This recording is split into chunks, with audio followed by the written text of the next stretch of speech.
Hello, family. I'm Janaya Future Khan, and this is Dark Woke. Just before we hit it, I want to say thank you to all the listeners out there, and a special shout out to the supporters who make this show possible. It truly means the world to me. If you'd like to become a member, our Patreon is linked in the episode right up below. Merry Black Christmas. Merry Black Christmas. The merriment is gone, okay? But the sauce, the fire, it's all here. I have got to talk to you about so much shit. It's wild. So as you know, we didn't get a third episode out last week because I had to come up with a framing in a very short period of time, which is my favorite way to come up with things. That's not me being facetious. It's the only way I get things done. But as you know, I've been troubleshooting this new framing. What does a broad tent coalition look like? And I've been working with funders because some of them are quite useless and some of them are trying not to be. And that is just the way it is. All the useful people were stuck doing a lot of useless things. And so what makes us useful? Well, those things don't pay. And so it's oftentimes slower work than what is needed. But I'm about to talk to you about how we make it faster. Because I'm learning some things and I'm not used to learning things anymore, you guys. Do you know a lie when you hear it as soon as you say it? I learn something every goddamn day. What I mean is I'm not used to having my foundations shook in the way that I have in what I'm about to share with you. We're going to be talking a lot of shit this episode. So if you stuck around, you know a couple of things, right? You know that you've developed a Black sensibility, whether or not you knew that you have, because you have a tolerance for my nonsense and a capacity and an intrigue and interest in the facts of the world. And none of these things are in contradiction to each other. In a different sensibility, in this context, because we are in America, it is very much, it's very rigid, it's singular. It relies on, punishment. It relies on a very specific approach that is me-centered, including the way that information is disseminated, right? That's very Aristotle, very Socrates. It's very like lecture, right? I'm talking to you about what the problem is.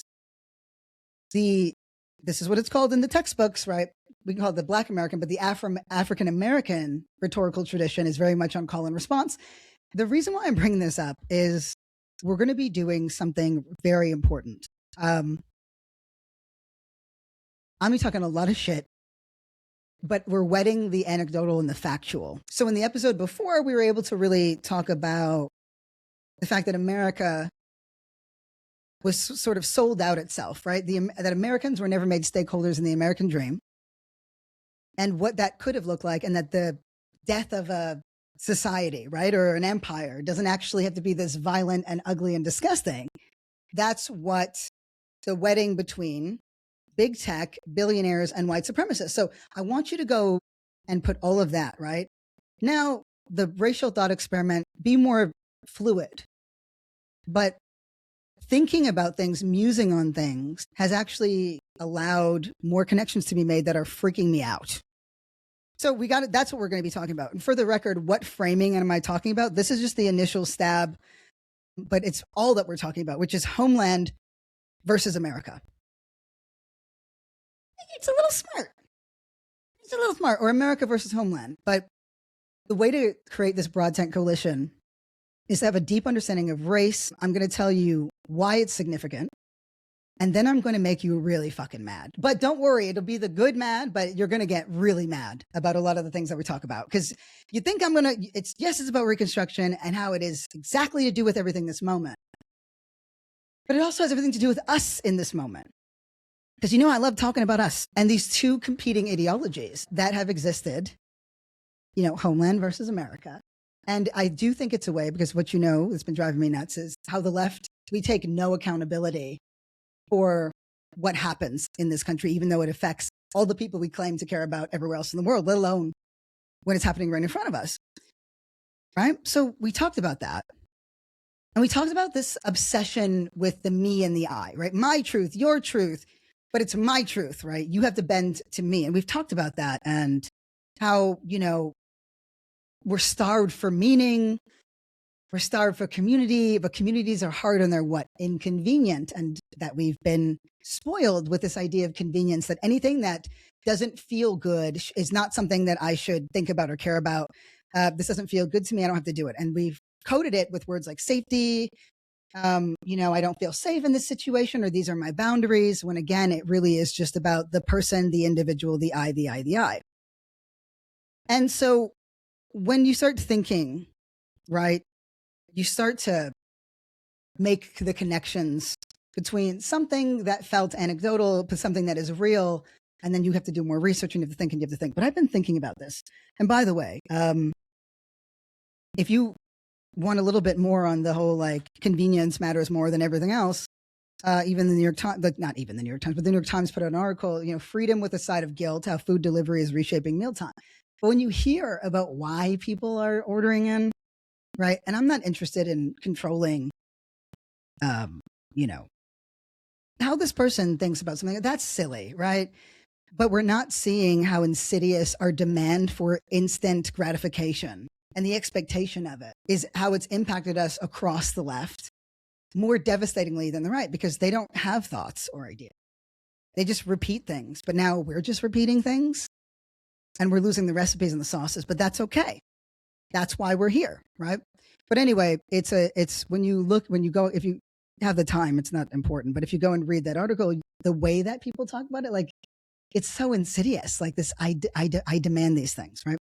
And I've been reading the science book.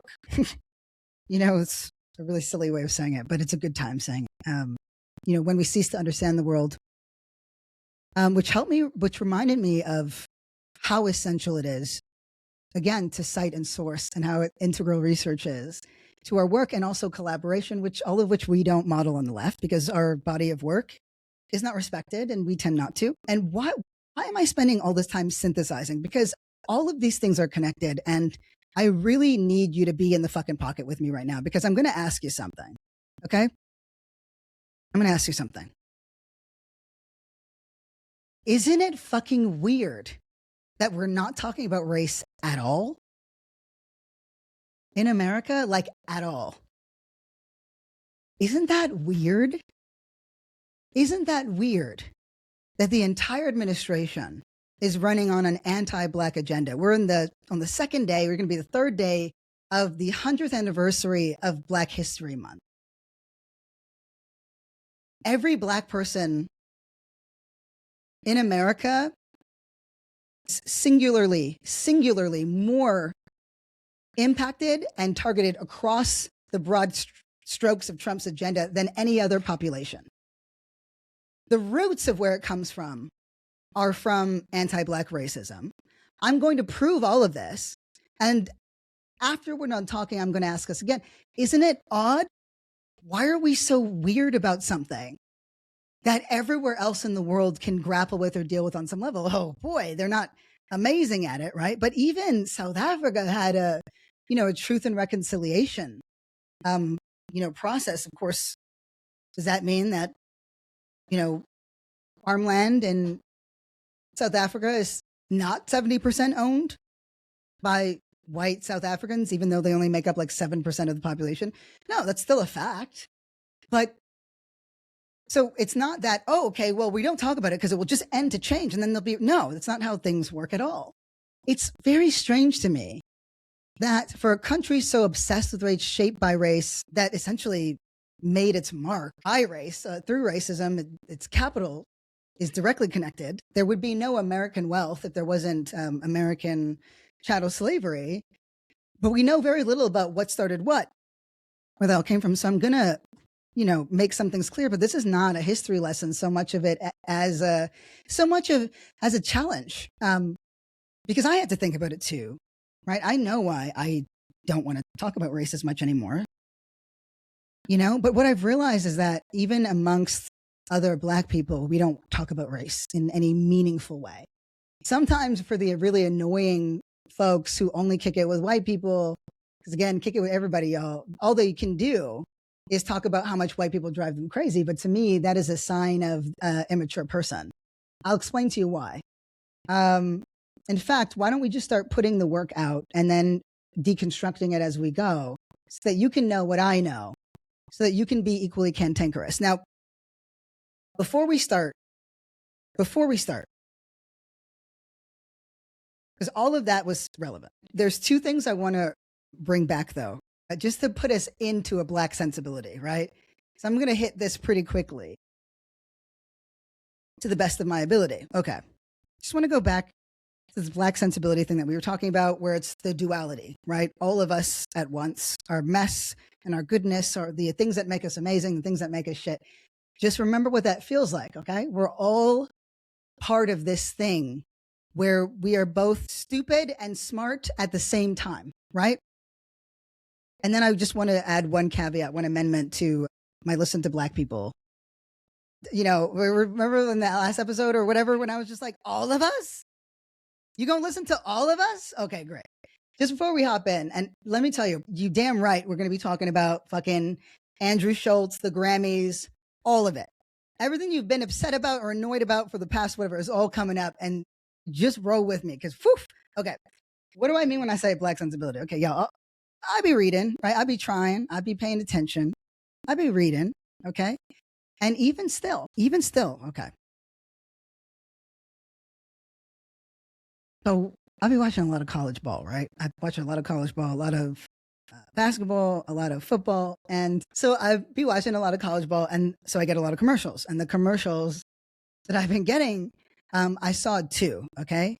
And it was for this drug, this antipsychotic drug called Cobenfy. Okay, so it's for people who have schizophrenia. And I saw one commercial for it. And then I saw the other commercial for it. And before the other commercial was even fully done, you know, when they go listen off all the bad things, I said, damn, I just had this thought in my head. I said, damn, they cast that really well, because I know for sure that both them niggas got schizophrenia. How would I know that? Like, I got to tell y'all, I was like, something in the comb back hair. They all had the brush back shoulder length hair, something in the gait and their gentle mannerisms. But you know what it was that brought it home? Because I've grown up with a lot of folks who got different mental health things. I was like, it's something in the eyes. Yo, it's something in the eyes. In Jesus' name, there's something in the eyes. Now, my point is that is not a progressive thought. That's a very silly thought, because I don't know for sure if either of those men have schizophrenia. I just kind of knew that they did, right? And that's the thing, because I'm politically based. We know this, right? But what's the adjective form of basic? So my point is that we're both based and basic, okay? And we're smart and stupid at the same time. You just have to make sure that the smart stays first. That's it. That's what a Black sensibility is. It's understanding that you're based and you're basic. It's about just making sure that smart is first. But there's one amendment I wanted to make when I said, you know, we have to listen to Black people. And I said, no, all of us? Herschel Walker? Okay. I want to make one amendment, okay? I was thinking about that. That should be true for everything, right? Where it's like the rule, oh, you should not, we shouldn't be listening to every Black person about everything, because that's what happens when white people are like, what about that? But so-and-so said that. And that is, no, you don't need, it's not all of us, okay? It's expertise and experience. But there is a circumstance where every one of us should believe and listen to Black people every time. And that is any time that Black people say they experience a racism. Now, if something came up and you thought Smollett, and I said, hold on a second, let me finish. Hear me out, okay? The reason why I say I believe, except for when it's a racism, is because I approach racism, when Black people say they experience racism, I approach women saying they've experienced violence, I approach them all the same way, and I'm going to tell you what that way is. I default approach the stories of Black people and of women and other marginalized groups in the same way that a doctor approaches a guy, just some random man who is saying that he needs treatment for something. I believe him the first time, and then I allow the information to reveal what it will reveal as time goes on. That's it. I default believe. That to me is an appropriate correction for the unbelievability of the never listened to, never heard, but it doesn't mean that I just go with it. That's why when certain things happen, we're just like, and we don't say nothing. And then the information reveals itself because sometimes we be knowing. That's a Black sensibility as well. So it's understanding that. Okay. That's it. But now we need to yap a little bit about this sudden influx of people who voted for MAGA or who were MAGA supporters or who have massive platforms that were pro MAGA that are suddenly changing their fucking minds.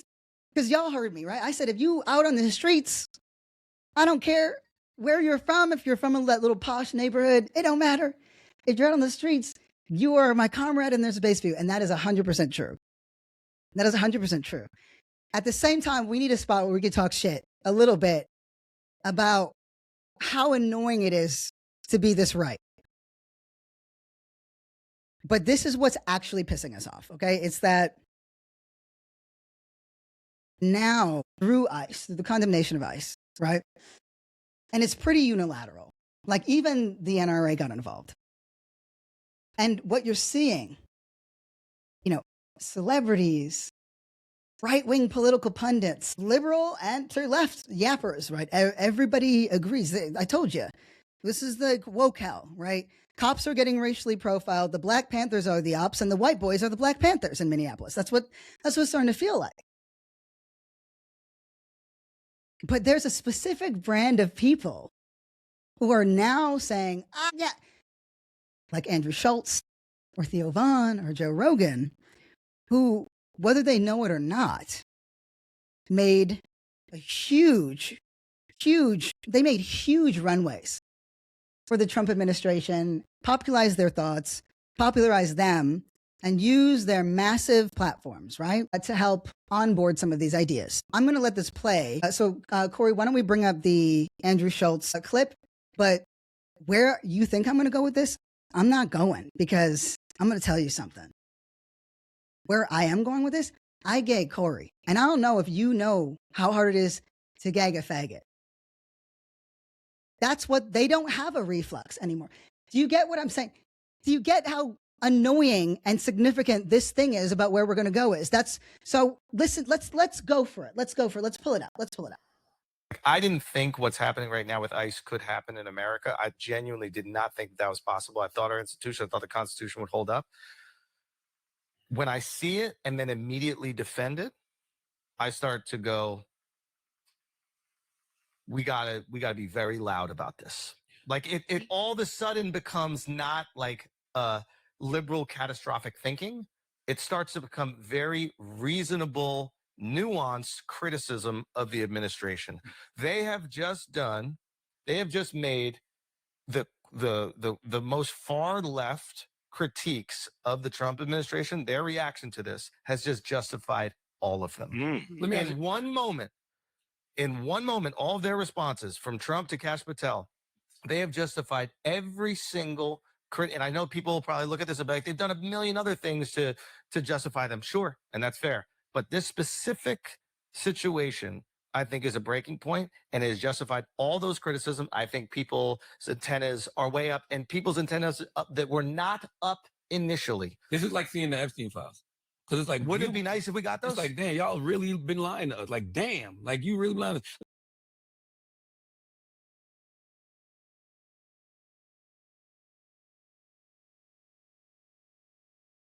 Just one stupid bitch and one bald bitch.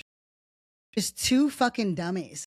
And for the record, I kind of like them both. Like that's the thing is like, cause I be liking men, but mainly I really do enjoy the banter. I enjoy how information is presented. They're just not experts in any of the issue areas where they've been delving. These aren't comedians talking about comedy. When Conan has guests on, what I love about listening is the only podcast I can listen to because it's not about anything. And I can't listen to people's thoughts in my head. I have to read. It feels antagonistic because I'm still haunted by the egg video. If you know, you know. I'm still haunted by the egg video. There's a couple of fucking things there, aren't there? There's a couple of things there, right? But the thing I appreciate is, what did he say? Liberal catastrophic thinking, right? This isn't, so what that was him defending himself preemptively against criticisms, right? The reason, this isn't just blue-haired hysteria. It's not just liberal catastrophic thinking. He wasn't asked what that was.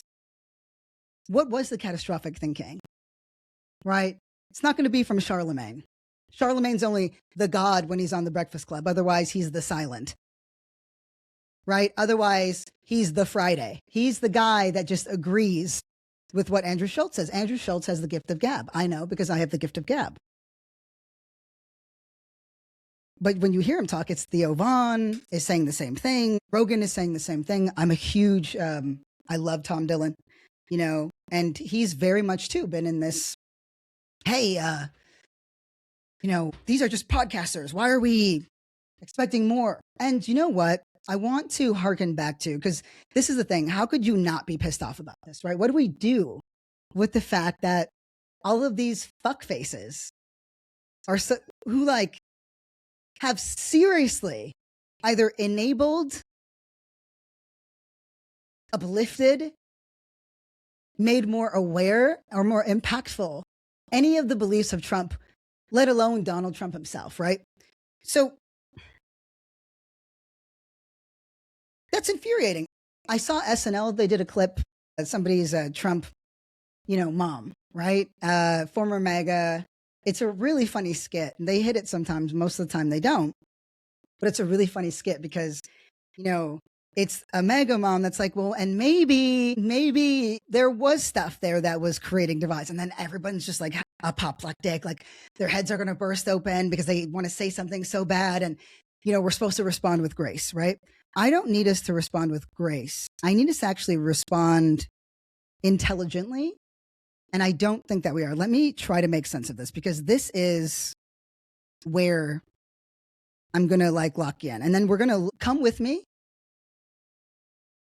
I took Corey there. I was there and I was like, I'm not living here by myself. This is hell. And then I took Corey there, and it turns out it really is just, you got to be in good company. Okay. Okay. So do you remember when we were talking about, so again, I'm going to go with this thought experiment. It's going to hit you like a ton of bricks, possibly. Depends on what level you're at yet. And then I'm going to locate it in the now in a way that I hope is transformative. And that's always the intention, okay? But remember how I've been saying we don't take accountability for everything that we do? All the things that we learn with Language in America is about shirking responsibility, right? Because then you don't have to be accountable to anything or anyone, right? My truth versus your truth. Well, I don't need to be accountable to you in any way, right? It's my boundaries. So there's what I'm evoking first, right? My experience, my identity. And it's led to a lot of language policing, et cetera. But I want to go back to this idea of accountability, because in this moment it is clear what is, you have to not be a person to not feel this way. It's just like, what the fuck to these guys, right? And to any Trump supporter that is changing their mind, again, we must respond with grace, but there's got to be like a, what the fuck that you're feeling when Schultz or Theo Vaughn or Joe Rogan or any of these guys say, hey, this is wrong. Like I shouldn't be doing this and I shouldn't be doing that. And you're thinking, God, like these people are not being accountable. I'm going to put it back on us. Why do we expect accountability from them to begin with? Okay, come with me, okay? Because we have this feeling where everyone should be accountable to us. You should be accountable to me. You have to be accountable to me. While all of our practices are, I don't have to be accountable to anyone. The right just does what we do on steroids and much worse with much better funding and some evil sprinkled on top of it, right? Okay, let me explain what I mean. What do we know for certain, right? We know a couple of things. When people say, who are the bad actors at the Grammys? Okay, Sydney Sweeney or Jelly Roll, right?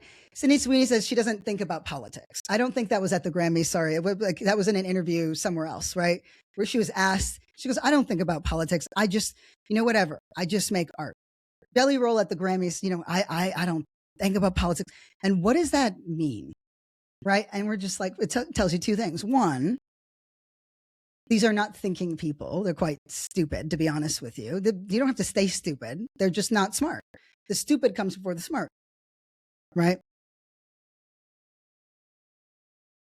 Because what they're actually saying is, well, I don't have to be accountable to anything that I say or do, right? And then we get upset. We take some umbrage because we expect accountability. And my question is, are we applying the rules equally? And should we even be expecting accountability? Because I'm starting to realize that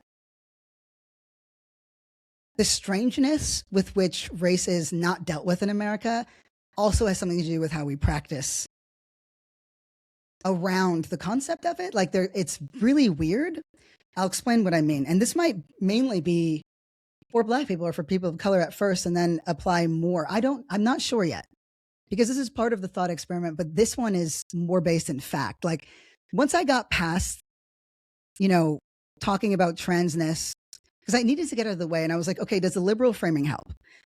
I'm not interested in that because it didn't take, you know what I mean? It didn't take us anywhere. It gave me a new way to look at transness, but I genuinely don't believe that the trans experience embodies any other experience because it doesn't seek to. It wants to be singular and unique. And the way it's understood now and practice. And again, this is not by all trans people. This is by a subset of middle class and up, Ivy League educated white people who have a vested interest in cosplaying oppressed for whatever reason. That's not the whole trans community, but we have allowed ourselves to get hijacked. And you have to ask yourself, okay, cool. And I realize I have beyond letting it out, getting it out and the reframing. If the reframing doesn't actually uplift anyone or change anything meaningfully, I lose interest in it pretty quickly. And I needed to get it out of the way because I've been avoiding race, y'all. Me. And if I'm avoiding it, then I know most of us are. Now, why? Why are we so weird about race in America? Why is it so hard to talk about? Why does it feel weird every time it comes up? Right? Every room, and I realize that's part of why it's been so hard is because every room where we're supposed to talk about race, everybody just leaves feeling bad. Right? And then we say, well, it's because it's so ugly and whatever. But what if it's also just the way that we approach it is wrong? Right? And again, I'm always going to lock this up in the good shit where it needs to be. But I brought up everything for a reason. Okay. So we're angry, we're frustrated, and it's icky because Andrew Schultz, Theo Vaughn, Joe Rogan's, none of them are going to be accountable to anything that they've said or done. And I realize that I don't have that expectation of them. I mean, it's frustrating, but I don't actually have that expectation. And then I started to think about, why do we feel so bad? Like, why do some experiences of racism stick with me while others don't? I actually have an incredible bandwidth for it because I just don't care. But then I was like, but why do I care about the things that I do? So I've been thinking about this, right? I have been thinking about this for quite some time. This is what I want to say to you. Okay. Quick refresher. We turned patriarchy into what? Toxic masculinity, right? We turned race into cultural appropriations. We turned race into microaggressions. We keep single storying systemic issues, right? Go back to other episodes if you're not caught up with that, but we do. We keep reducing the significance and the meaning of things. But then did we think about what the words meant, right? And what the point of exchanging information is for? What makes the difference between information and knowledge, right? Okay. So if I experience a racism, right? Whatever, right? From somebody, whatever, right? And then I'm saying, hey, this is about your behaviors, because again, cultural appropriation, that's about somebody's single behavior. Microaggressions, that's again about somebody's single behavior. What we're actually saying is, you need to be accountable to me. Corey, if you don't mind, and run in here if I'm off base, but when I first brought up the idea that this was accountability language, when we single story systemic issues, right? When we say it's about your behavior, because that's what toxic masculinity is. Toxic masculinity is not patriarch. It's not the system that informs those behaviors. that one tacitly or explicitly benefits from. It's about how you are emoting those things. And we talk about cultural appropriation or microaggressions or all the innumerable ways we talk about race without ever saying racism. We're really breaking it about somebody's singular behaviors. What does that actually convey? Accountability, right? You need to be accountable to me. That's what you're actually saying. You need to be accountable to me for this thing. So the way that I approach this with Corey, because I'm just like, there's conclusions that I've drawn, but I'm not going to bring you in the conclusions yet. I need you to first understand that there's validity to this, even though it's anecdotal, because what I've realized is for all the ways that there is there's so much discourse, even if it's not being activated or used. There's so much discourse on Black people telling white people how to think about race, or white people telling white people how to think about race, most of which is not good. I would never direct you to these people. I don't have personal gripes with any of them, but the books that I've mentioned, So You Want to Talk About Race, I would not recommend. I would not recommend STEM from the beginning. I would not recommend White Fragility. I don't think any of these works are useful in any meaningful way. I'm glad that they were for the people that they helped, but for the purposes of the work I'm interested in doing, and that I believe we most urgently need, that doesn't speak to me at all. Okay, so Corey brought up to me an experience of an off-putting experience with somebody who had kind of a boss of his at one point, who had sort of gone through the Robin DiAngelo thing, and no, had explicitly done it, and she somewhere in an organic setting, right? They're all sitting there around. She brings up this story about how because she's a white woman, she basically did a racism. And she kind of was just like, oh, I did this. And he had brought that up to me a while ago. So, and Corey has a lot of bandwidth for nonsense as well. Just like me, right? Like most of us, we hold on to some things, we let go of other things. So I asked him why that stuck out to him. Like, why does he still think about that? Because that was one of the situations that bothered him. And it stuck out, and it mattered to me that it did. But I didn't have the language for it at the time. And this was like a few weeks ago. And he was like, well, and I was like, because you wanted her to, I was like, because it wasn't finished, right? She brought it up. She said, I did this thing. And then you were looking for something to feel like it was closed or resolved, right? You were looking for accountability, and it clicked for him. And now I hope it's clicking for you in a similar way, where it's like the situations that stick out to us or that we hold on to, whether we knew it or not, we expected some sort of accountability. And there's a couple of things I want to bring up. Okay.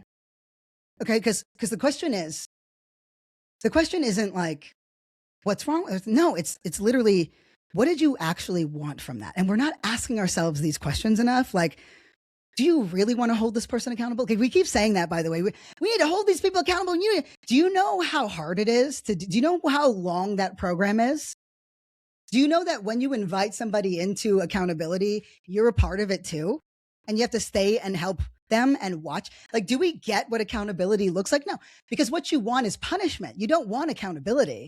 You want to feel like this person did something to you or took something from you, perhaps in that moment, and you want retribution, you want punishment. Because if we want accountability, then we're actually part of it. That's what accountability means. It means that somebody has violated this care. And that's why, as much as I'm so angry, I want to choke his like bare little neck, right? Andrew Schultz, he's got a long neck.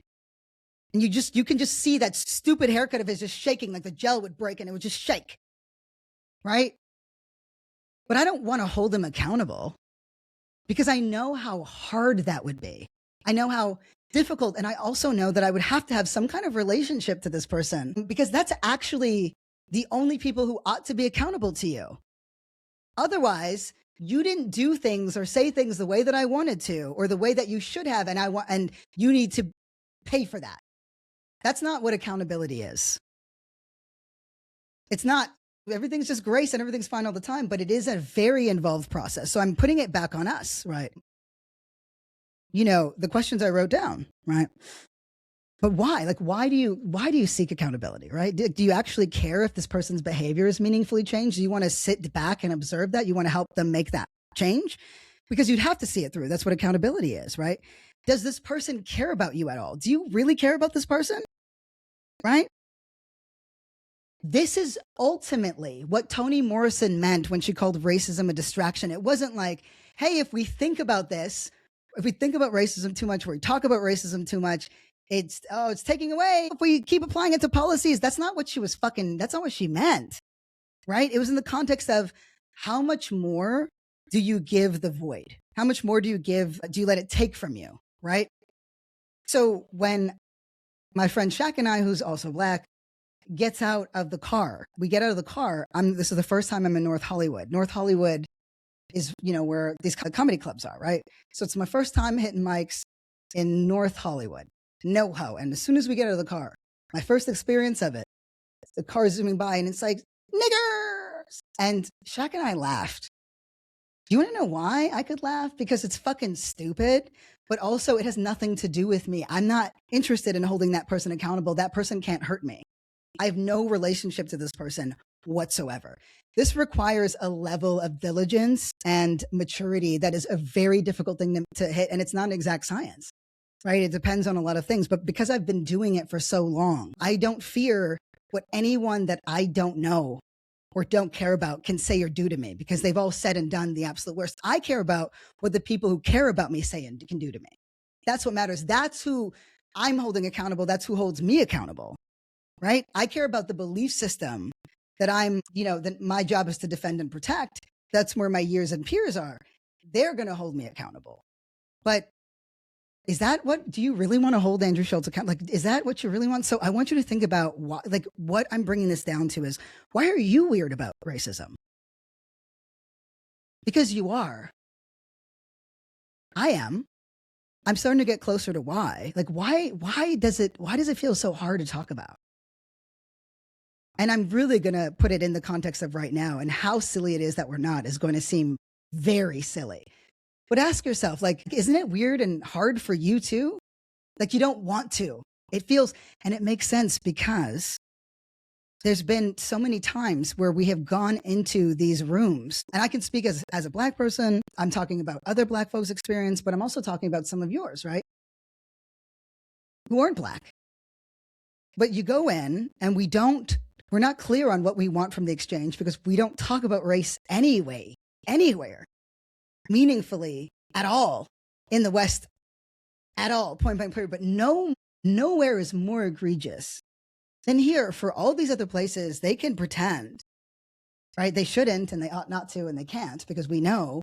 But so much of what happened elsewhere when it came to like European slavery, Dutch and Spanish and British. But here, it was right at home. And it started later, lasted longer. It was more violent and pernicious.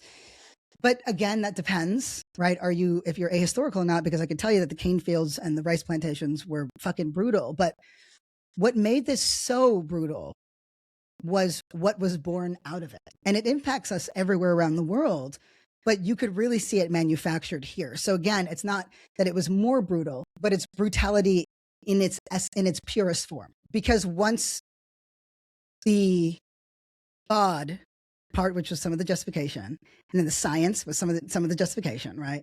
And then the moral. So they just use all that, and this stripped it all bare, all down.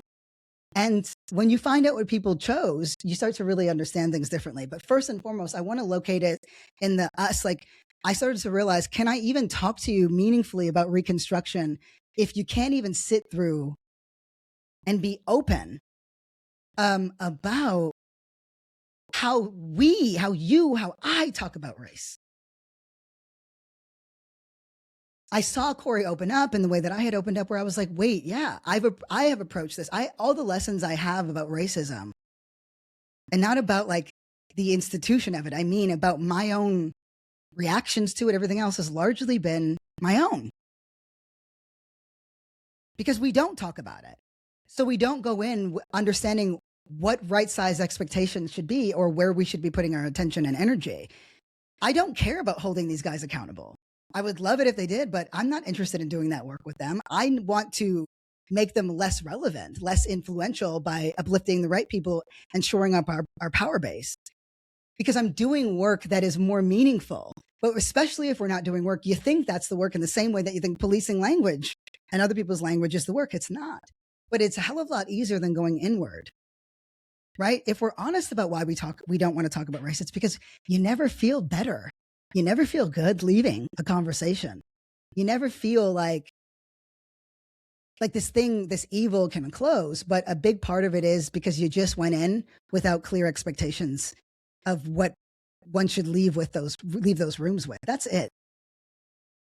I want to give you facts and I want to give you data and all this shit, but I'm like, this is actually some of the most meaningful work you can be doing right now. Now I'm really going to bring it home. Okay. But what I mean is, like, I don't waste my time trying to change people's minds that don't want to be changed or don't want to be opened, but I don't want to punish them either. That is a need from a person that has not done enough self-work and also doesn't have enough outlets. There's nothing wrong with it. But I put my energy in the best possible places and I look for two metrics for what they are. One is meaning. What is its significance to me and to this person or to the people in this room? And two, measurable impact, right? Will this or does this have any measurable impact? If it doesn't satisfy one or both in a strong enough way, I just don't waste my time.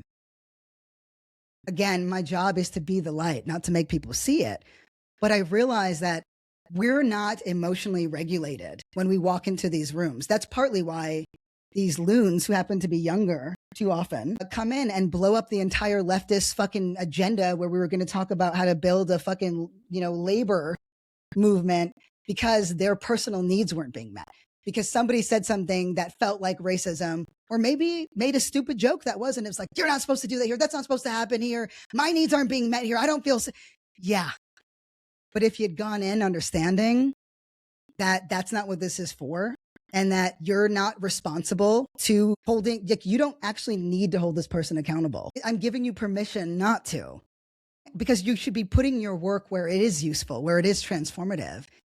If it has meaning and significance in the room, then you'll know how to apply the meaning in a right way. But if you want to punish and the space breaks apart, and we think it ought to be because we are also stupid and we thought that it should be about meeting people's emotional needs. No, the fuck it shouldn't. That's just more hyper individualism. The best way that I can love somebody that is going through something that is oppressed is to make society and to try to get more of their needs met. But if I have a relationship to this person, or I'm going to, or I have, or we're going to be in, well, then yes. But that means I have to care about you, because you can't hold people accountable that you don't give a shit about, because then you don't understand accountability. You just understand punishment. You're just misapplying the word. Okay. And that's it. And that's what it comes down to, because too often than not, unfairness is the justification for upending an entire space. It didn't feel fair to me. I didn't like how it felt, right? Because it should be about what I need and what I feel. The last thing, because I really have I found all of my musings about the trans thing uninteresting, because it couldn't go anywhere, and it's not deeper. It's just white nonsense, right?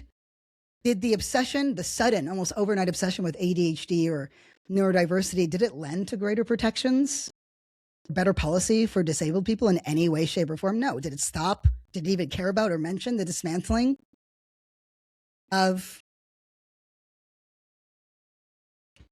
protections that are required for disabled people to literally exist in physical space in society? No. Because it was about holding people accountable that you didn't know, you don't care about, right? To pronouns, which was, again, single storing systemic issues. It's about how I feel about what you're doing to me. What if we're approaching race in that way? What if we're approaching race in a way where we're not really clear about, when we go into these rooms together, what we actually want and need? And because we thought it was understanding, but maybe that's actually not what is required of us. Because the truth is, if you go and do enough research, what you realize is that it's incomprehensible. You can never demonstrate understanding about race because it is racism, sorry, because it is so evil, illogical that it operates through its illogic. So rationalizing with that doesn't work. But we can think about people and what we want from people today, which means more curiosity and concern with where ideas came from, and more expertise and more self-regulation. Does that make sense? Okay. Because ultimately, what you're saying is when we single story systemic issues, you're responsible for this. You did a microaggression, so I'm holding you accountable. Is that where you want to spend your time? Is that where that person should be spending their time? Yeah, if you have a relationship, and no, if you're in a coalition. I'm going to explain to you why, okay? When I now demonstrate now, I'm going to be very succinct here because I don't have the burden of proof so much as just framing what is an actual fact. Why this is so urgent, because I'm like, how significant our refusal to engage with races, especially now, is breathtaking, okay? Ori, would you please run Shabuzi? Shabuzi's at the Grammys. It's not just him. A bunch of people have worn the pins, right? We know the pins. We know the takes. You know, it's not just the Mark Ruffalos. It's everybody, right? Unilaterally, from the NRA to the NBA, people are anti-ICE. So why don't we bring up a clip that's been doing numbers, and I'll let that do the talking. I want to also thank my mother, who as of today has retired from her job after 30 years. Beautiful. Working in the medical field as a registered nurse in the psych ward. She worked 3 to 4 jobs just to provide for me and my four siblings as an immigrant in this country. Thank you, Mom. Sorry, I know I don't got too much time. I'm gonna read this whole speech though. I also want to thank Jared Carter, Abbas Patti, Tina Davis, Ghazi, Nima, Nate Stevenson, and the entire Empire team for believing in me. Just keep being locked in, people. And everybody else, Sean Cook, Devin Sastry, Josh Klein, and TKG, my lawyer, Bob Celeste, and everybody that's a part of this, Harvey Mason, thank you so much. I have the greatest team in the world. Thank you so much. And again, the last thing I want to say, immigrants built this country, literally. Actually, so this is for them. And you know, amazingly, it wasn't just, Shabuzi, it was a slew of celebrities that were either wearing pins or said explicitly, that they were anti-ICE. And, essentially, immigrants built this country. So last week, right, and I may have mentioned this, but I can't remember, so just go with it, because it is very significant. Last week, I missed an episode of Dark Woke because I was doing all these meetings with these funders, trying to secure funding for these broad tent things. It takes too long. When I found out what FAST is over there, I was like, this is why I'll never be one of these and it's, I just can't do how slow things are, but it's the both end, right? But I had to come up with a framing that made sense. What's a broad tent framing? How do we tap into the absolute disgust and frustration with ICE, but make it meaningful? Right. So I started to go out and out and out, and there's the lack of political education. And again, I want you to hold on to all the threads, right, of this tapestry that we're in, this American tapestry. And well, what I decided, one of the ways to approach this, and you're going to get a series on this. Hopefully this gets funding down the line. I'm about to hit you with just boom, boom, boom, boom, boom, boom, boom, with facts. But what I mean, I'm doing too much explaining. Let me just tell you what it is. America versus homeland. Homeland versus America. I'll explain. There's so much preoccupation with ICE. With ICE, right? And we're anti-ICE. And I see sweaters and they say, fuck ICE. But if we get rid of ICE, it doesn't matter because they can just come back again with the next administration or, right? Like they expand and contract, and the issue is that they exist at all, right? And we know that. But even still, I get it. We have to wear the things and it has to be super broad tent. But I thought about it and I'm like, it's the Department of Homeland Security. Homeland is not something that exists in the American Constitution. It is directly connected to Volk. It's directly connected to white supremacy. It's something that this administration speaks of. It's not a coincidence that they went for making ICE essentially a private police force, right? And the vision of America that this administration present is one of homeland, right? It's a post-racial America. It believes itself to be a meritocracy, that has a huge immigration problem and a crisis, right? I'm going to just say that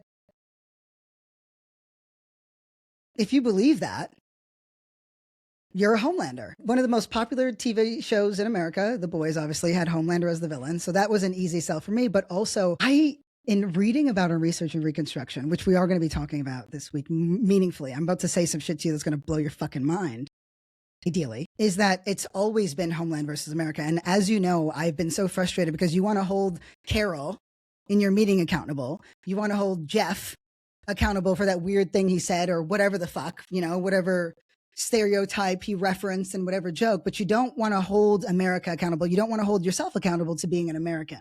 That's really confusing to me. It's like the inverse of what we're actually supposed to do. We have a preoccupation with self and a lack of occupation with society. And they have a very clear version of a vision for society that is derived from self.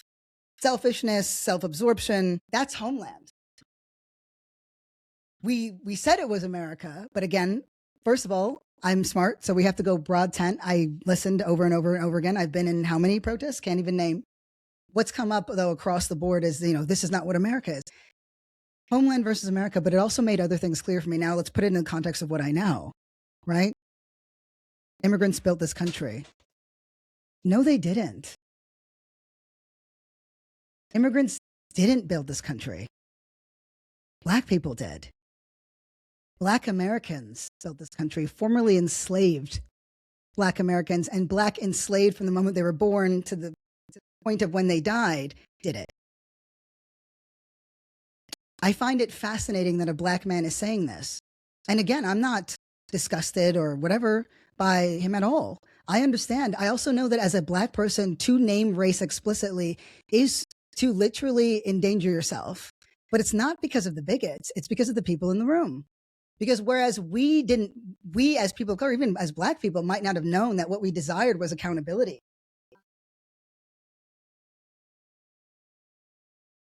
We want accountability, but what do you want? Absolution.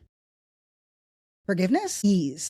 What are the things that you want? What is it that we want when we go into these rooms that have made us so stupid about things obvious, so that at this moment, where there is a white supremacist administration with a white supremacist agenda that refer to themselves as Homeland, how is it that we're talking about immigration and we're not talking about race? How is this vision for a post-racial America, right? A post-racialness that believes in meritocracy. It's what they say. You can call it, we know that they have scurvy and they're illiterate, and they're all fucking freaks and whatever. But ultimately, though, that is the story that they believe in. That's the story that they tell.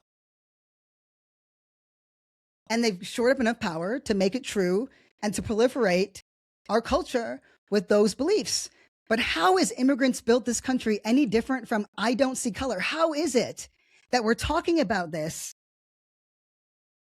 at this moment, right now, without a racial analysis? That you're talking about immigrants who are getting swept up. And for the record, Black people too. Black immigrants, duality matters here, but I'm going to really break it down, right? It's really weird to me to say immigrants built this country, because if we were applying it through an actual and I don't even like the term anti-racist, but for the purposes of this, if we were actually putting it through the lens of a power analysis, a racial analysis, you wouldn't say immigrants built this country, but you would say that they clean it. Immigrants didn't build America. Slaves built America. Immigrants didn't build America. Immigrants clean America. Only in America are the hands that are surgeons' hands everywhere else in the world. Only in the West is that the hands of a cab driver because the brown skin, you see. It's just a matter of the brown skin. That's the truth. That's the actual truth, right? How do we change America if we can't even talk about it? If we keep pretending that we care about race but avoidant of it entirely. Let me just explain how bad things are right fucking now, okay? First and foremost, I am not a Black American. I benefit in no way, shape, or form from this. I'm so defensive of Black Americans and I'm so protective of them right now. And I'm going to explain to you why, okay? First of all, America was built by immigrants. Do you not understand how psychically, somatically, spiritually, emotionally, historically fucking stupid and cruel that is to Black Americans? That even on Black History Month, the 100th year of Black history, it's the 100th year, it's the anniversary, when there's an administration that is openly, virulently white supremacist, right? That has used its agenda entirely to impact and attack Black people more than any other population in the country. And you're not talking about it? We're not talking about it? Immigrants built this country? We don't even talk about immigrants from a racial analysis, which is insane to me. How do you think ICE knows who to pick up? More importantly, this ahistorical analysis doesn't even honor why, doesn't even fully appreciate why Alex and Renee were killed. Because they were race traitors. That's the only time Americans are killed in America for having an opinion or taking a stance.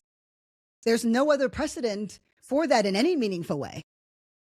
But let me be really fucking clear. Let me be really clear, right? Even leading up to this, right? Woke, DEI, critical race theory, identity politics, right? How are those any different than welfare or ghetto or urban? But let's actually go even deeper. Why didn't you defend woke? Why didn't you defend DEI? What's so bad about diversity and equity and inclusion, y'all? Because it meant defending Black people. And you didn't want to do that because race is just too hard, right? And you're not alone. A lot of Black people didn't want to do it either because when you learn what I learn, you understand a couple of things, okay? Now, let me get back into it, and then I'm going to make this argument in a very salient way. Why do I keep referencing? There's so much good shit on this. Why do I keep referencing Reconstruction? Because for two reasons. Let me take a sip of water. Should have never let me be eating as many carbs as I've been, y'all. I'm too excited now. I'm telling myself to calm down. Ori, if I'm yelling too much, just text me. This is the last 10 minutes where I'm just gonna hit. Okay? Why does Reconstruction matter so much now?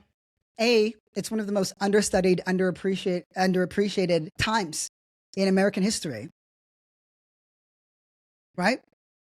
It has everything to do with what's happening right now for two reasons. Well, there's the obvious ones, which is just understanding, but there's two major reasons. There's only been one other time in history that I'm aware of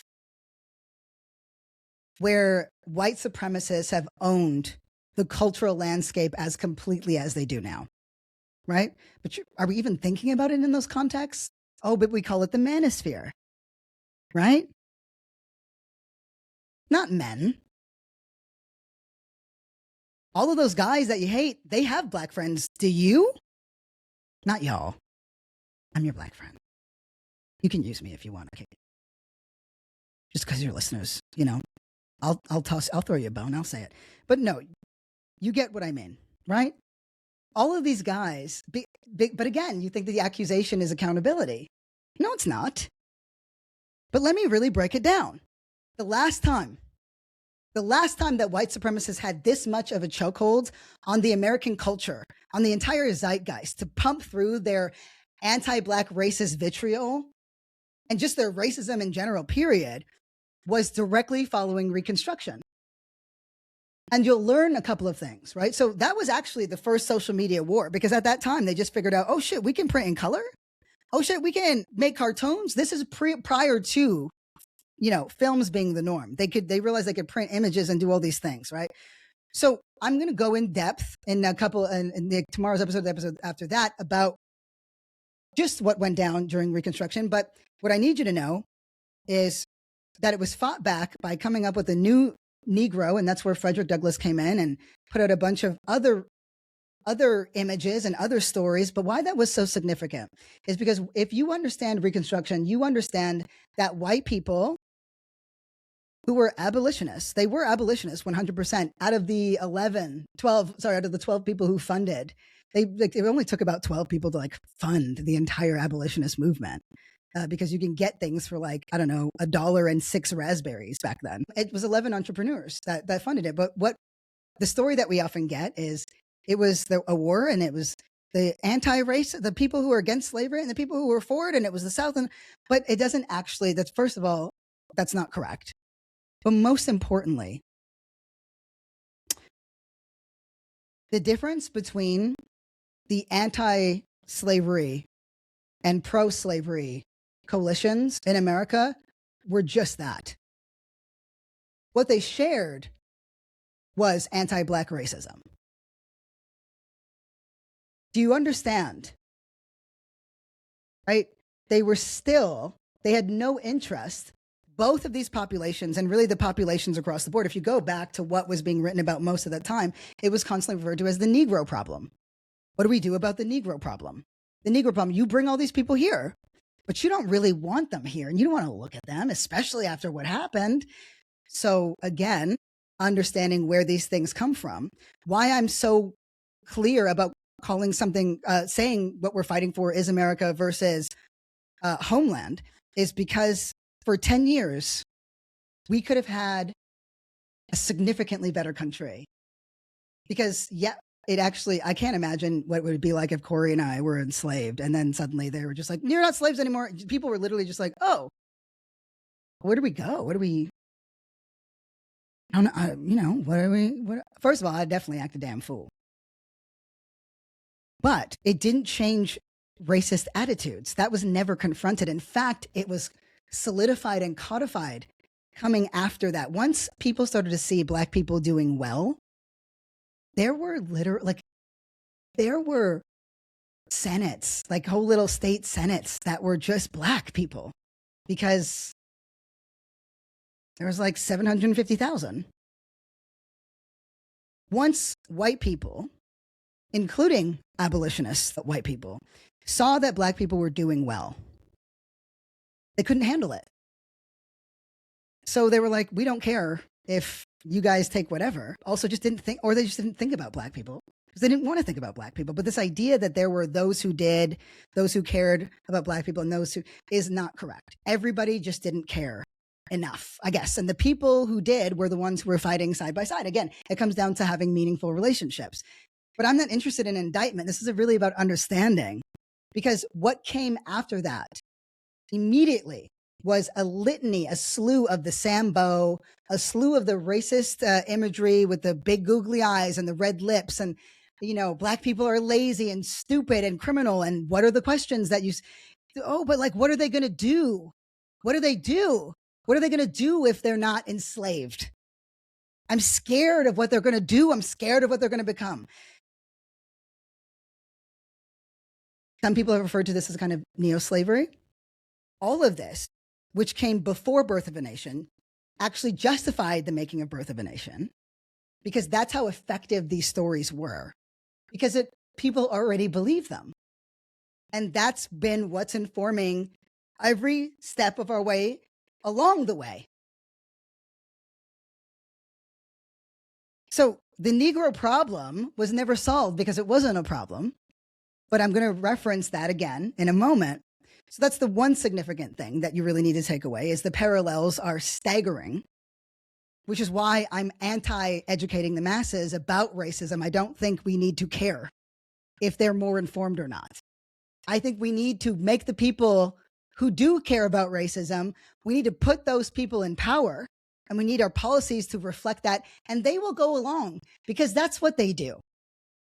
But this idea that if people are more aware, no, I think that actually had to do with us thinking that we can control things. And to be perfectly honest, if we're being more honest, we want some kind of accountability. But it's misplaced because nobody can be accountable for American racism. Nobody can make amends for that. When we go into the rooms, we have to be clearer that that's not an expectation.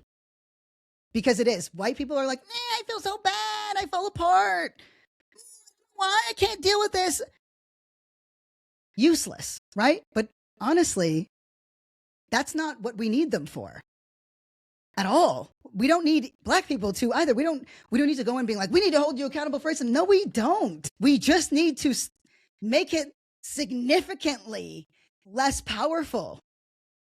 We need to edge and wedge our way into the zeitgeist, and we also need to tackle this like weird shit. Let me explain again. What's the second thing that matters here, right? Again, post-Reconstruction, the main question was, well, what, I guess now that they're here and they've lived here for generations, these slaves that we're now going to unslave, I guess, are they Americans or not? Abraham didn't want to give that shit up. It was advocacy, internal advocacy, actually. And then finally, where Black people experienced full rights and reparations around Reconstruction. And then you took it away. And then America took it away. Homeland took it away. Because in that moment where I saw Black folks, like Black Americans, I'd never seen these images before, sitting there as like a Senate with their funny little mustaches and shit. I was like, oh my God, America already existed. And then you tried to snuff it out. I'm more interested in that version. I'm more interested in the plurality. I'm not here to save America from it. No, none of those things. But I'm no longer interested in this idea that that things are just inherently corrupt or inherently fucked up, right? If they're not belief systems, because, well, then I'm off the hook, aren't I? And so are you. We just keep saying we're all off the hook. It's nobody's fault that anything happens. But especially those bad people over there, I'm not interested in that. I saw something better. I think it's worth fighting for.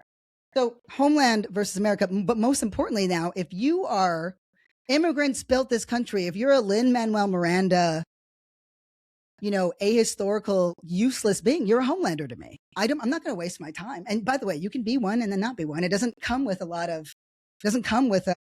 too much emotion or bias. I'm just not interested anymore. Because I'll plant the seed, but then I'll go, you're a Homelander. We need to start recognizing who and what is actually, we need to start organizing better. So the second thing that is of major significance, who gets to be a citizen, right? So you have the story that came out of it and this racist vitriol that actually became new slavery, right? What people call, because that's what justified Jim Crow, right? That's what justified Jim Crow. Racism came first. Why does this matter? Okay, I'm not going to spend, because I can go into this more deeply tomorrow, because A, I should keep you on the hook. But B, you should know this, because this has everything to do with all of us. I'm going to ask you again, how can you critically engage with being against ICE and not be talking about race? They're literally grabbing people based on their race. They're only grabbing people based on their race. But also, how can you critically engage in anything meaningful now that isn't explicitly about anti-Black racism? Let me explain. And again, remember that I don't want any of this to be true. I have fought this for years because I got weird about it too. I let everybody make me weird. I probably started out that way, but let me just put it down. Okay. Where else is this? Okay. Everything that we're seeing and experiencing, every expert in the country has said that the direct result of having the first Black president ever is exactly why we had the Trump administration. And we've had it twice, right? That's exactly why. So on one hand, and that's when white people in this country really started to organize. I will belabor that point more tomorrow. Okay. But let me ask you, what population is more singularly impacted by the Trump administration's agenda than Black people? What books have been banned?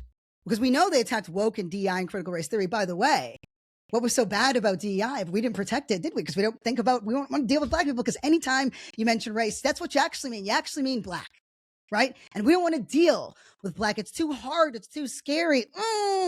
Where did that come from? Why did we accept it? Okay, cool. What about the book bans? Okay. Well, 44% of those banned books or biographies featured what? People of color, right? But specifically,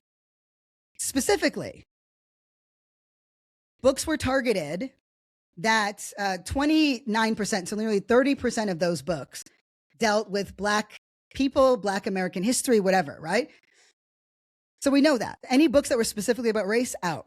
Any books that had characters of color, out. Again, largely who? Black people, right? That's 44% of all banned books. Okay, cool.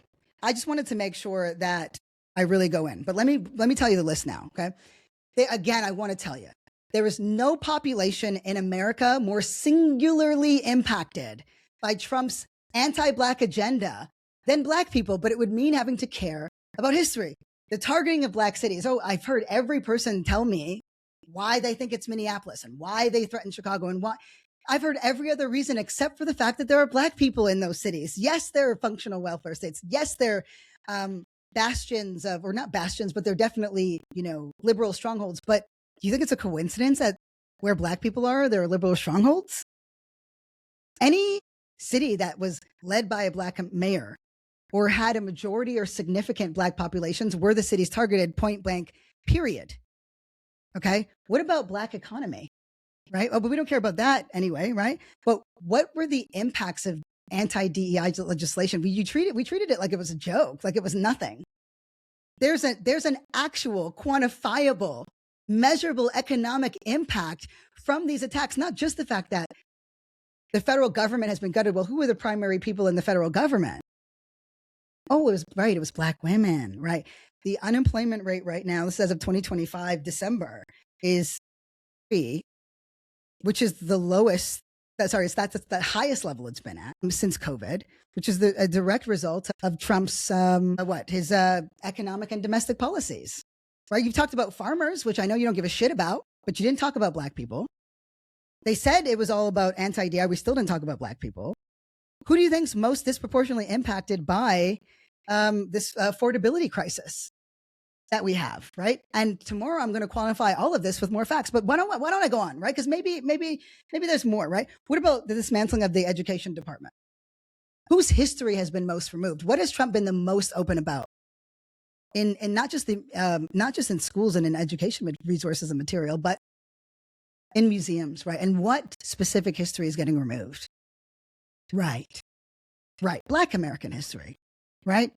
And then there's the whitewashing of what history is left, right? But what about the elimination of refugee protected status here in America? Who has been singularly impacted by that? Oh, Haitian and African migrants. Great. Right. What about the undermining and of course what we can anticipate is the direct attack on the Voting Rights Act of 1965? Oh yeah. It was all Black and Latino districts. Mm-hmm. Right? Represented by who? Oh yeah, Black and Latino Democrats. Right. But they're targeting which ones, right? In the South, especially. North Carolina, or like in places like Ohio. Who are they targeting over there? Oh, right. Black U.S. representatives in largely Black districts. Okay, cool. But what about, but the voting rights, yeah, right. Not only are there several lawsuits on challenging the maps that violate the act, which, by the way, are the constitutional protections that came about largely because of Reconstruction and then were removed as a result of seeing its impact. Yeah, it was Black Americans who were denied access to that ballot for centuries before and now can't vote for all kinds of reasons or are being outright refused. Basically, the point is to nullify their vote. Okay, what about the attacks on Black leadership, right? Like, who has the Trump administration used the DOJ against most singularly, right? Lisa Cook, the first Black woman to serve on the Federal Reserve Board. Cool. What about terminating Gwen Wilcox? This is the first Black woman to serve on the National Labor Relations Board. Also, that we're still having firsts, right? Aren't we still having so many firsts here in America for Black people? Use the Justice Department to do what? To attack whom? Right? While all of us were posting about trans issues but that were largely just made up. The fears that we had were made up. They didn't materialize. And what anti-trans bills are still the key thing on a federal level? What about how many? Right? And again, most importantly, this is about why because of course I needed to get out the fact that I do think liberalism is what most of that subset of trans people that I've been talking about that they've adopted. But we let them, didn't we? Because we didn't want to talk about race.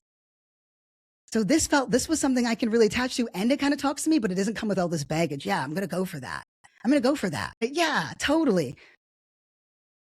But who's the Justice Department been used against, right? I told you I have family that's been targeted by the FBI, but what about Letitia James, New York AG? Right? What about LaMonica McIver of New Jersey? Right? Another U.S. rep. Or what about when they arrested Raz Baraka? Right? We know that those charges were dropped. Even the fact that Trump goes out of his way to talk out of his neck, right? Which is amazing considering what we saw occur. Bold. But he's got much more real estate there. Who's he always talking about? Crockett and Ilhan Omar. What does he say? Low IQ, right? Angry. How about what about Black journalists, right? How about the fact that who was charged for covering Minneapolis? Don Lemon, Black gay, right? And Nabjay, right? Nabjay's Georgia Fort. Nabjay is like, Black journalist thing.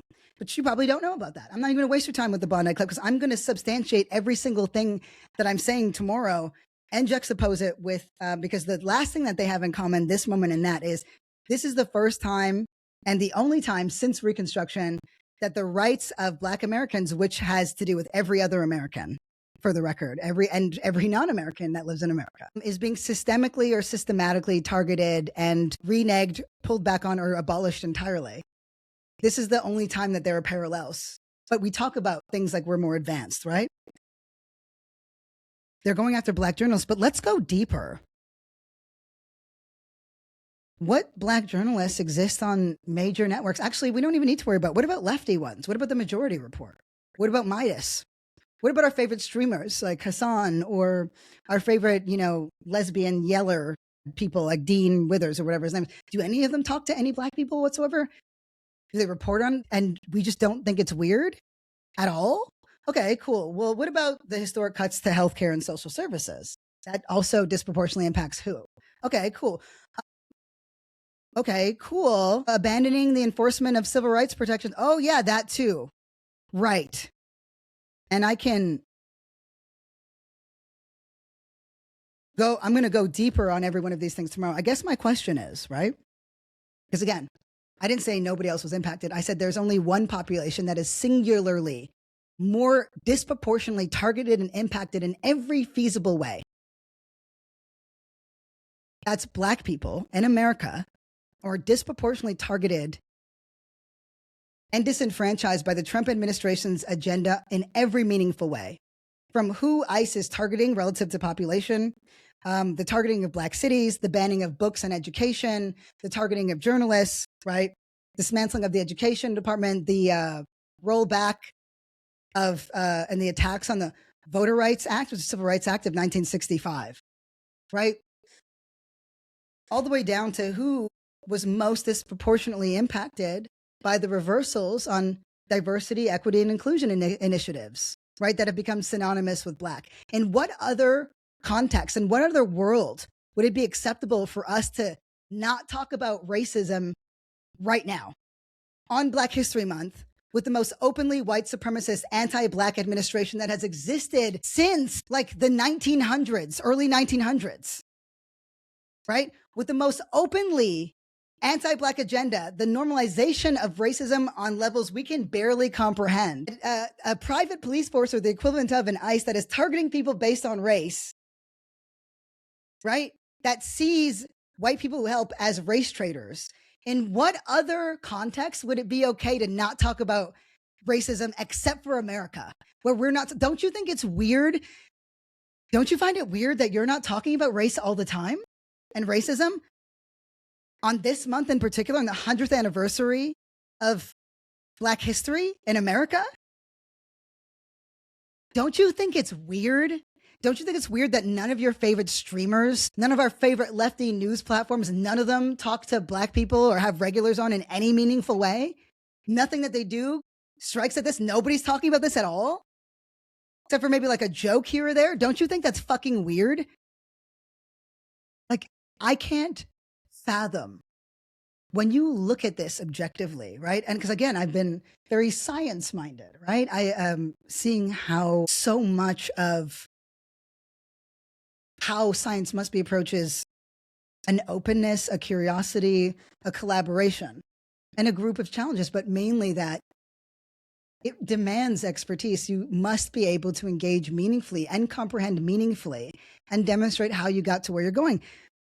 But that's the thing that I can't wrap my fucking head about with why Americans are so weird about race. Like, and this is again the framing that came in all of the, you know, reconstruction of things and whatever, and it actually makes so much sense right now, is the American, it's what they call then the Negro problem, right?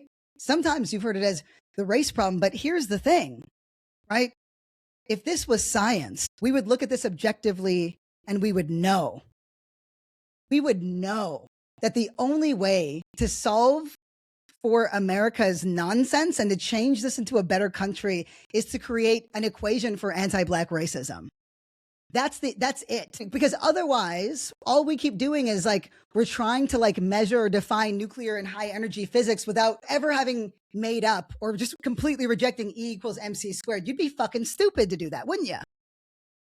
You wouldn't. It would be incomprehensible as a scientist to do that.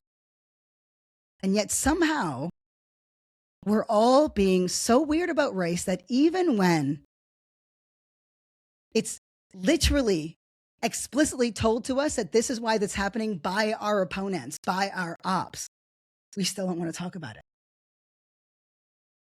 Immigrants did not build America. Immigrants are forced to clean it. Enslaved people built America and are still being asked to be a bridge for everyone else. That's not what people's backs are for. I'm sitting here and I'm so unbelievably disturbed. I'm so disturbed at all of us because I'm included in this. There is an us. I think that there is a way that we have approached this that is so incredibly, we've made it so hard that it's impossible to talk about. No, I don't think so. It is possible. And first we have to right size our expectations because we keep expecting absolution and accountability in rooms where we just need to see through agendas. All that other stuff comes with friendship, comes with meaningful relationships. It shouldn't be this hard to talk about something so obvious and so integral to our survival and to our society. I can be weird about a lot of things, but I'm never going to be weird about this again. And I think as a non-American, I can bring a much fresher perspective. But I also believe that where Trevor Noah spent his time making white people feel safe about talking about race, I'm going to spend my time making Black people, Black Americans feel safe about talking about race. Because they're the only ones who don't and where it means something. Everybody else doesn't, but it's made up. It's just made up. You don't know how to be you're like, I don't know what to do, and that's okay. But that too is a kind of self-obsession. And that's what we have to nip. Because community matters more than convenience. Much more. And care, fuck me, care matters so much more than just about everything else. So I'm approaching this work this way. From a place of care, which means looking at yourself first. At what point did I make this so weird? That's what I want you to ask yourself. When did I make talking about race weird? When do I feel weird about it? When does it make me feel bad? And really identify what that is, because that's going to be the bedrock for how we deal with this moving forward. We've got to right size the expectations and put the expectations where they belong. But all of this has to do with Black America, and you don't win without Black America. So get your shit together. We got to get our shit together. I hope that you can see the connection now between this end and the beginning, but also on the several episodes. And I'm going to bolster my arguments for everything that I've just named with actual facts and data tomorrow, and juxtapose that with reconstruction. So we have everything we need. But this is all we're going to be doing for this month. And you can expect, we're figuring out how, but this is all we're going to be doing henceforth. But there's something about America's inability to talk about race, its refusal to, including from its best, that I like to go where it's the hardest. And so I'm going to live in that space, but I'm going to have to live much more openly because we have a lot of work to do. Boy, do we. But you know what? I'm in good company. And maybe if we remove some of this like self-obsession, or it's about how I need to feel when I leave the space, or what you owe me, and we actually just let go of the single string of systemic issues and hold it up to where it needs to be, maybe we can build a better vision and future for America. And maybe we'll really get to see if the people of today are any different than the people of yesterday. But the truth is, if we have enough power, we don't have to care. We just make a better society. Anyway, I love you all very much. Thank you, Corey, for making us look good, sound good. I know this was a longer one. Tomorrow's will be shorter, but it's really hard when you're trying to make an argument for something. I haven't read anything that's been helpful for what we've talked about in any way. I searched around accountability, expectations, how to talk. I've made resources for how to talk about race.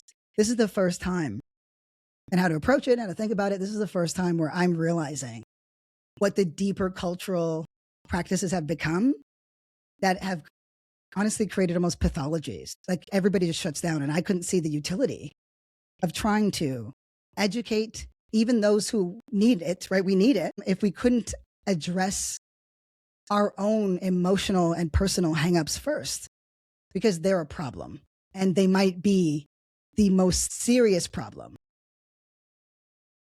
an obstacle when it comes to solving something that's actually really easy to solve. The Negro problem has never been the issue. It's been how people feel about Black people. That's always been the issue. And that makes me very, very upset, but in the right way. So I love you all. Can't wait for the next episode. Shout out to Corey. Shout out to all of you for sticking through. This is a big one, and we can expect good, but this is one of the hardest ones, for sure. As Macron would say, for sure, for sure. I love you all, and I can't wait for next episodes of Dark Woke.